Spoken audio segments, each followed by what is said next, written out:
Отваряме леко краката, пускаме ръцете до тялото и успокояваме дишането.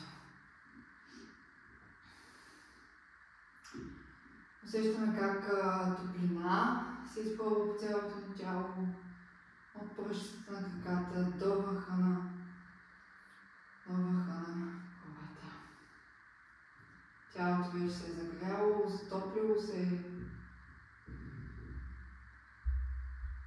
Успокояваме дишането, връщаме го в нормалния ритъм. Очите са затворени.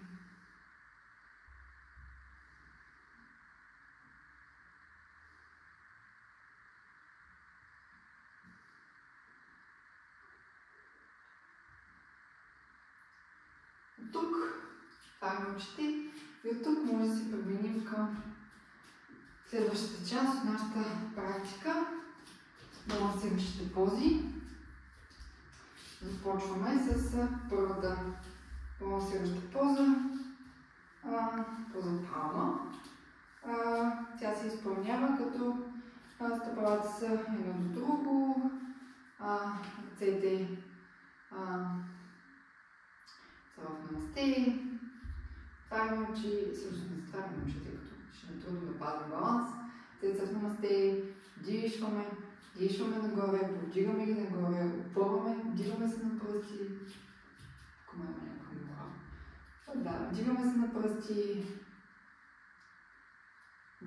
пръсти, погледът, опитваме да се намерим някаква точка и обтягаме цялото тяло възможно най-много. Опитваме се да стоим статични.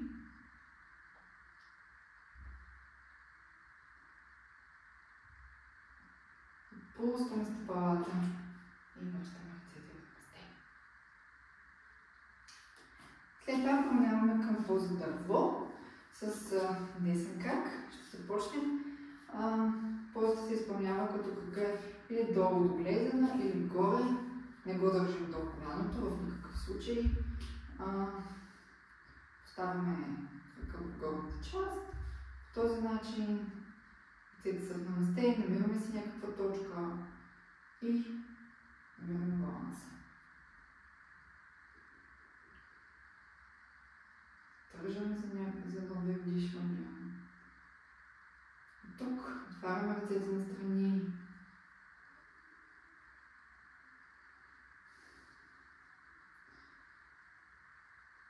Ако не губим точката, която сме си избрали, е много по-лесно да пазим баланс.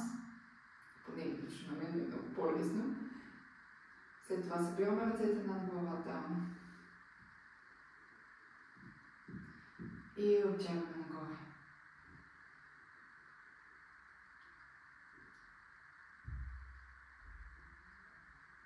Връщаме ръцете в намасте и отпускаме. От тук минаваме на следващата поза щъркел, вдигаме десния крак и го поставяме на ляво бедро.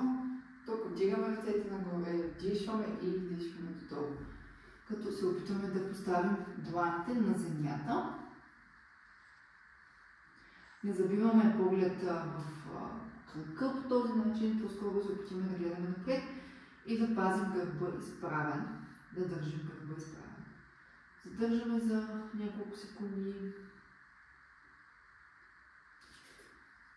и отпускаме. Следваща поза, поза орел. Десен крак, супваме около ляв. Дясен крак, супваме около лява. Намираме баланса и когато сме го намерили, отпускаме леко напред. Като сме леко приклекнали.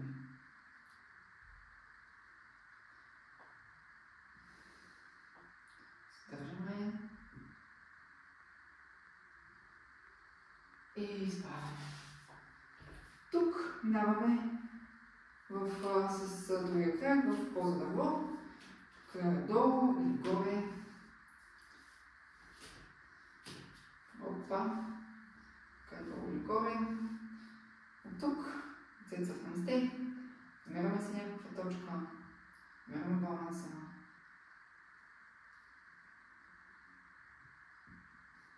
Отваряме ръцете в страни.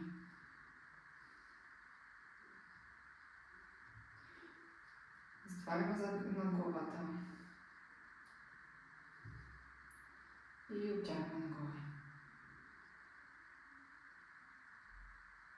Връщаме в намасте. Пускаме. След това левия крак ставаме на дясно бедро. Вдишваме нагоре и издишваме долу. Гърба го държим изправен. Държаме за няколко секунди.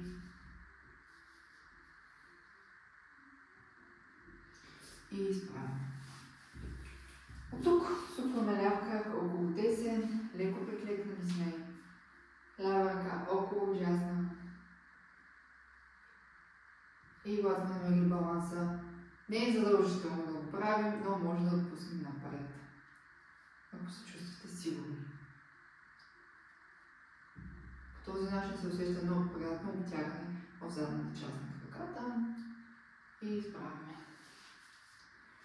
Тук преминаваме към последната балансираща поза, танцуващата поза. Започваме с десен крак, ляв е обтегнат на земята. Хващаме си десния влезен с дясната ръка, лява ръка напред. Намираме баланса и обтягаме. Погледа е във върхчетата на пръстите. По този начин много лесно пазим баланс. Стържаме за няколко секунди и отпускаме. Повтаряме също и с другия крак. Хващаме влезена. Обтягаме ръката напред и обтягаме.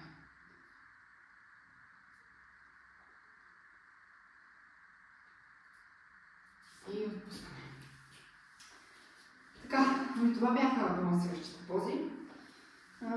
Тук минаваме на следващата част на практика, на триъгълните асани. Започваме с затворени крака и 4 пъти отваряме ходилата на страни. 1, 2, 3, 4, обърках. Няма нищо, 4 пъти ги отваряме.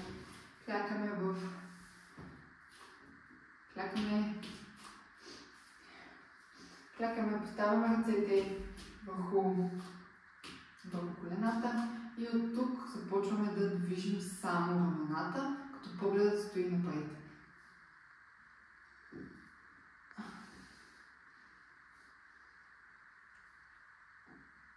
По този начин много хубаво разтягаме кръста.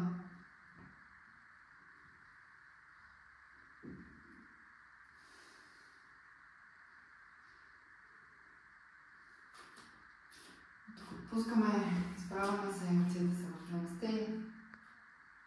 Леко поклащаме наляво и надясно. Докато усетим хубаво приятно затопляне в бедрата. И изправяме. Продължаваме си с триъгълните асани с десен крак. Всъщност. Продължаваме с десен крак. Десен крак сложи напред, ляв крак е на 45-60 градуса. Ръцете са в страни. Между краката има грубо около 1 метър разстояние или 4 ходила. Ръцете са в страни. Погледът е в страни. Тягаме напред и отпускаме надолу. Поглед нагоре към лява ръка. Дясна ръка е до десен крак. Задържаме. Краката са хубаво обтегнати.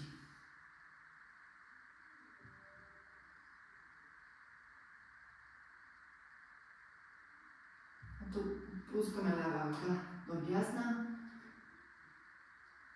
Хубаво обтягаме кръста. И отпускаме леко напред, колкото е възможно за нас. За 1-2 вдишвания. Задържаме, без да пружинираме. Просто